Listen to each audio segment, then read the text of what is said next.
खंडू दादा पाहिजे ना.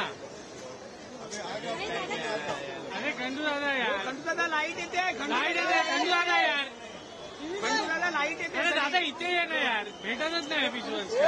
हो खंडू दादा लाईट येते. खंडू दादा उलट करणार.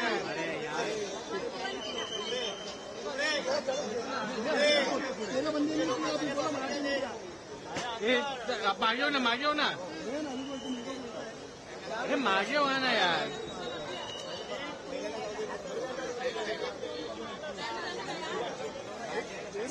1-1 कर रहे हैं.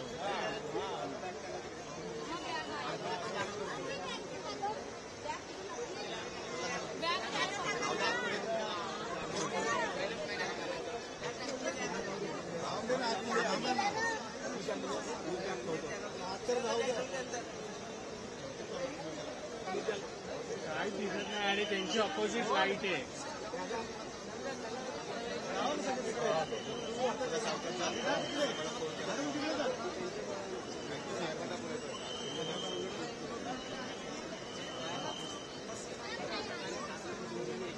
दादा मागे आहे ना.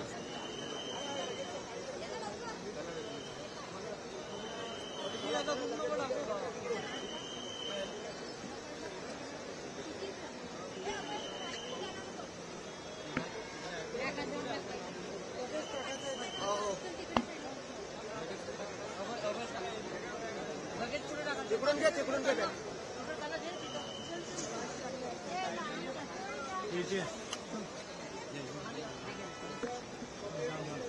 चल चल चल चल.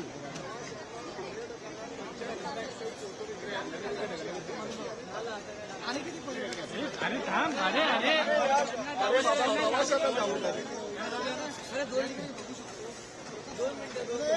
हे पुढे तुम्ही प्रवाशांना दिनेश कुठे प्रवासी आलेले आहेत, मुंबईपर्यंत सुखरूप आलेले आहेत. आता पुढचा प्रवास देखील तुम्ही एसटी महामंडळाच्या वतीने आहे, त्याच्या पद्धतीने हा सगळा प्रवास असणार आहे. प्रामुख्यानं शिंदे साहेबांनी आम्हाला सगळ्यांना मंत्र्यांना आदेश दिले होते आणि माझ्याकडे एमएसआरटीसीचं खातं असल्या कारणानं माझ्यावर फार मोठी की काश्मीरवरनं श्रीनगरवरनं जे प्रवासी इथपर्यंत येत आहेत त्यांना त्यांच्या घरापर्यंत सोडण्याची जबाबदारी शिवसेनेच्या वतीनं आम्ही स्वीकारलेली आणि त्या माध्यमातून ही बसेसची व्यवस्था आम्ही केलेली आहे. एसी बसेस सगळ्या प्रवाशांना देतोय. काही प्रवासी पुण्याचे आहेत, काही नाशिकचे आहेत, काही संभाजीनगरचे आहेत, काही नागपूरचे, हिंगणघाट आणि वर्धा यवतमाळचे, पुलगावचे फार मोठ्या प्रमाणात प्रवासी आहेत, जवळजवळ 45 आहेत. तर जिथे जिथे शक्य आहे तिथे तिथे आम्ही बसेस पाठवतोय. मुंबईच्या आणि ठाण्याच्या प्रवाशांना पण आम्ही विचारलं, पण त्यांचं असं म्हणणं आहे की आधी आमच्या प्रवाशांना तुम्ही सोडा, आम्हाला इथपर्यंत शिंदे साहेबांनी सोडलं ही आमच्या दृष्टीनं फार मोठी गोष्ट आहे. आम्ही इकडनं टॅक्सीने सुद्धा घरी जाऊ शकतो. त्यामुळे त्यांचा मुंबईच्या प्रवाशांचा, ठाण्याच्या प्रवाशांचा विचार आम्ही केलेला नाही. आम्ही केला होता, परंतु त्यांनीच ते मान्य केलं नाही. आम्ही आमच्या गाडीने जाऊ असं ते म्हणाले. त्यामुळे जे प्रवासी आता येत आहेत त्यांना त्यांच्या घरापर्यंत पोहोचवण्याची जबाबदारी जी आहे शिवसेनेच्या वतीने एकनाथ शिंदे साहेबांनी आमच्यावर जबाबदारी दिलेली आणि ती आम्ही पार पाडतोय.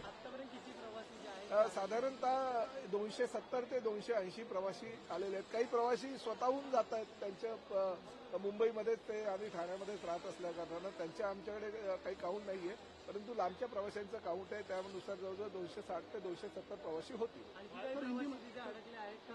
नाही आता काही आहे, कारण शिंदे साहेब सुद्धा आता रात्री येत आहेत. काही प्रवासी अडकलेले नाही आहेत. काही चुकून जर काही राहिले असेल तर त्यांची व्यवस्था सुद्धा राज्य शासनाच्या वतीनं आणि प्रामुख्यानं एकनाथ शिंदे साहेबांच्या वतीनं सगळ्यांसाठी करण्यात आली. प्रवास आहे तर काही प्रवासी आता सांगत होते की आम्ही अवघात प्रकार झाला, तिथून अर्ध्या तासावर होतो. काही म्हणतात की आम्ही कुठून जर निघालो त्यानंतर ते नामपत्राचे फोटो बघितलेले. काय तुम्हाला देखील, तुम्ही देखील आतमध्ये गेला होता, त्यांच्याशी काही चर्चा नाही? अतिशय बघा, बिचारे सगळे रडत होते. म्हणजे शेवटी भावनाविवश होतात लोक. आणि अशा प्रसंगी जो देवासारखा धावून जातो, भले राजकीय पक्षाचे नेते जरी कोणी असेल तरी त्यांना तो देवासारखा वाटत असतो. मी तर काही काम केलेलं नाही, फक्त माझ्या शिवसेनेच्या पक्षप्रमुखाने मला जी जबाबदारी दिलेली ते पार पाडायला एअरपोर्टवर होतो. पण मला बघून सुद्धा बिचारी सगळी लोक रडायला लागली होती की आमच्या आयुष्यातला अतिशय दुःखद प्रसंग होता आणि या प्रसंगामध्ये एकनाथ शिंदे साहेब देवदूतासारखे आमच्याकडे धावून आलेत. आमच्या दृष्टीनं हा महत्वाची जबाबदारी त्यांनी पार पाडलेली आहे. आम्ही कधी आयुष्यामध्ये विमानामध्ये बसलो नव्हतो, आम्हाला विमानामध्ये त्यांच्यामुळे बसायची संधी मिळाली, अशी सुद्धा भावना काही लोकांनी व्यक्त केलेली आहे. फक्त प्रश्न असा आहे की सुखरूप प्रवाशांना त्यांच्या इच्छित स्थळी घरापर्यंत महाराष्ट्रातल्या लोकांना पोहोचवायची जबाबदारी जी आहे ती शिवसेनेच्या वतीनं शिंदे साहेबांना आमच्यावर दिलेली आणि ती आम्ही पार पाडतो. तर तुम्ही सुद्धा आता एक गोष्ट म्हणालात की काही नागरिकांनी किंवा पर्यटकांनी असं म्हटलं की विमानात बसायची इच्छा होती आणि ती पूर्ण झाली. सकाळी असंच वाक्य जे आहे ते मी त्यावरनच म्हणालो की खासदारांनी असं वाक्य वाटलं त्याचा एवढा बाऊ करण्याची गरज नाही. ह्या प्रवाशांच्या भावना आहेत. त्यांनी मला स्वतः सांगितलं, मला एका पत्रकाराने विचारलं की तुमच्या खासदारांनी अशा अशा प्रकारचं वक्तव्य केलेलं आहे. तर मी तेच म्हणालो की त्यांच्या भावना प्रवाशांच्या ज्या आहेत त्या त्यांनी माझ्याकडेही अशा व्यक्त केल्या, त्या खासदारांकडे व्यक्त केला असेल. त्यामुळे त्याचा एवढा बाऊ करायचा गरज नाही. आणि मला असं वाटतं की आता सगळे प्रवासी सुखरूप मुंबईला आलेले आहेत. ते लहान लहान मुलं म्हणजे अगदी 2-2.5 वर्षाच्या मुलांपासून ते लहान बाळांपर्यंत सगळी बिचारे इकडे पोहोचलेले आहेत. आमच्या दृष्टीने ती फार महत्वाची गोष्ट आहे. आणि आज परत एकदा पूर्ण देशाला एकनाथ शिंदे साहेबांनी दाखवून दिलेलं आहे की जिकडे अनाथांचा नाथ एकनाथ जे म्हणतात ही वस्तुस्थिती आहे. जिथे कोणी नाही तिकडे एकनाथ शिंदे आहेत. मात्र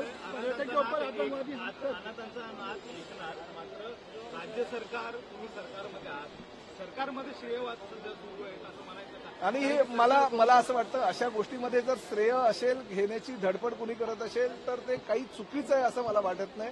अशा ज्या वेळेस आपले नागरिक संकटात असतात, नागरिक चिंतेमध्ये असतात, भीतीच्या छायेमध्ये असतात, अशा वेळेस जर कुठल्याही राजकीय पक्षानं जर श्रेय घेण्यासाठी धावपळ केली आणि लोकांना जर तो जी सुविधा आहे ती उपलब्ध करून दिली तर मला असं वाटतं त्याला श्रेयवादाची लढाई असं मी म्हणणार नाही.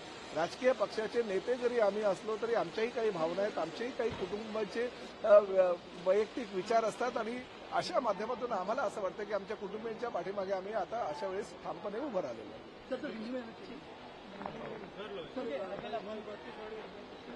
हाँ अकेला ही सबको.